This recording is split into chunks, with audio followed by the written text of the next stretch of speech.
Kerry Wang, CEO, co-founder of Searchlight, master's degree in computer science, bachelor's degree in human biology and human behavior at Stanford.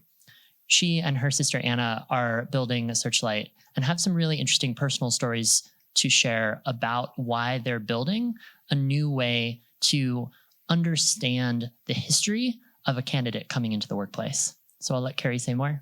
Please welcome Kerry Wang and her sister Anna.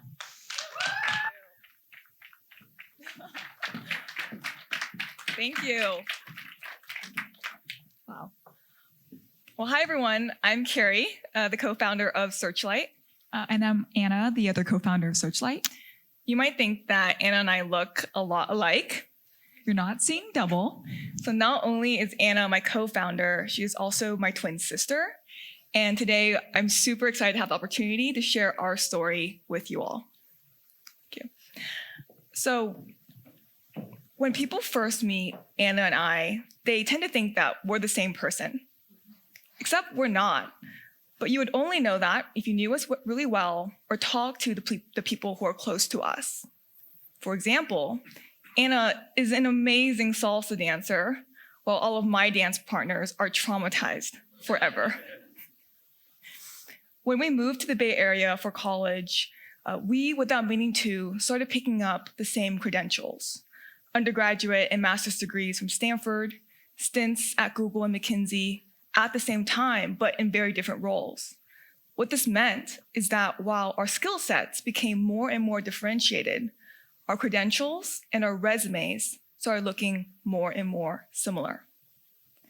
Overcoming our sameness felt like an acute personal challenge. It helped us develop empathy for similar situations. And as we became more involved in tech, we started realizing that finding diversity within sameness wasn't just a personal challenge, but is one that's systemic in the tech industry today. There is a diversity issue within tech. We have seen numerous statistics, had countless conversations, yet not much has changed. For example, at Google, the percentage of male employees has changed by just 1%, from 69 to 68% in the past 5 years. So I've since had hundreds of conversations with talent leaders, and it taught me something shocking that I do believe is part of the core issue. It is that even after extensive interview processes, something like 80% of hiring decisions come down to a gut instinct. This doesn't help the cause of diversity. Daniel Kahneman, a Nobel Prize-winning psychologist, has described us humans as inherently risk and loss adverse. We are biased towards making the less risky choice, even or especially when hiring.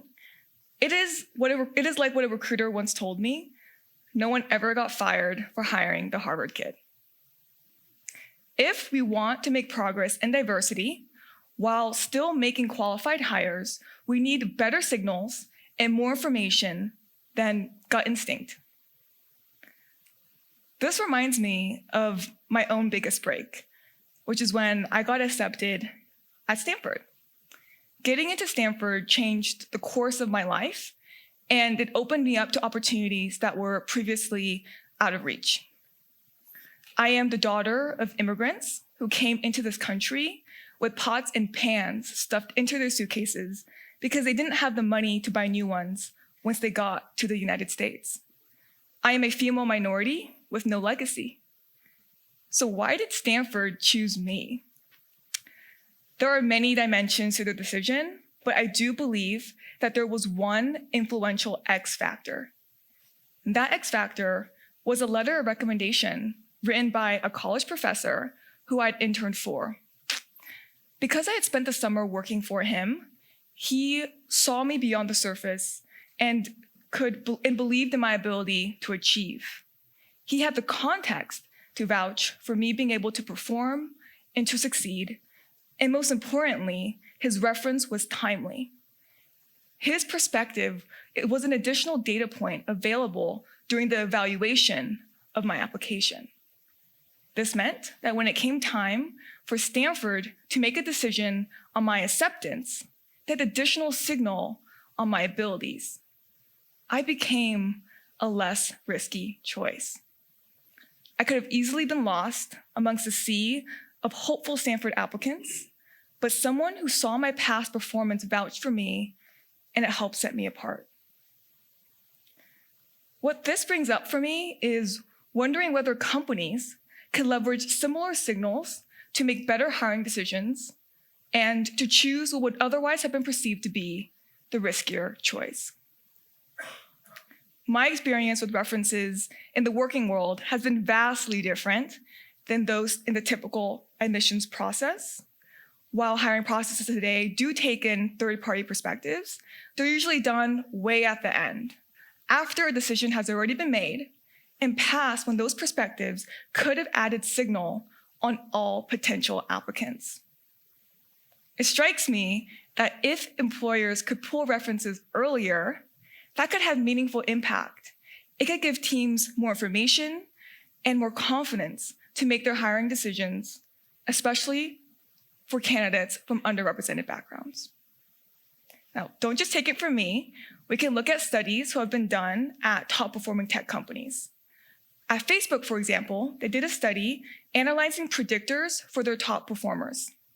They identified all their current top performers and then looked back at the interview feedback from when they were initially hired. Surprisingly, they found that for almost every single one of those top performers, there was at least one interviewer who had put them as a no hire. What had pushed that hire through was an internal reference, someone working at Facebook who came in with information on their past performance, and that mattered more than prior education and prior work history. Internal references work because that information on past performance is available during the interview process and before a hiring decision is made. According to the study, vouching for past performance is the biggest predictor for future potential performance.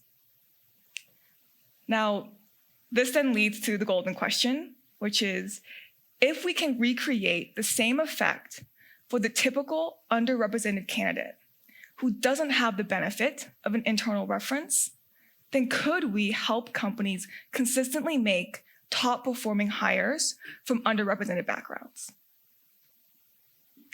This is the question that Anna and I sought off to answer through Searchlight.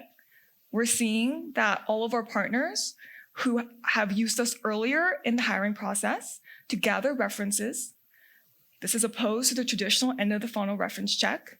They have made at least one hire who they normally would not have seen or thought to hire, and two, save time in the process. While there is no silver bullet to the diversity issue, we do believe that our technology platform is addressing a concrete part of the problem and can improve hiring efficiency. Anna and I's unique experience as twins under pretty identical surfaces gives us a unique perspective into how important third-party perspectives can be. Whenever someone new asks us, how are we different? I just say, talk to one of our friends. They'll tell you how we're nothing alike. We want to create this effect for all candidates to be able to leverage a history of their past performance to create a holistic profile that goes far beyond a one-dimensional resume. At Searchlight, Anna and I are excited to tackle the challenge of helping all companies find diversity within their sameness together. Thank you.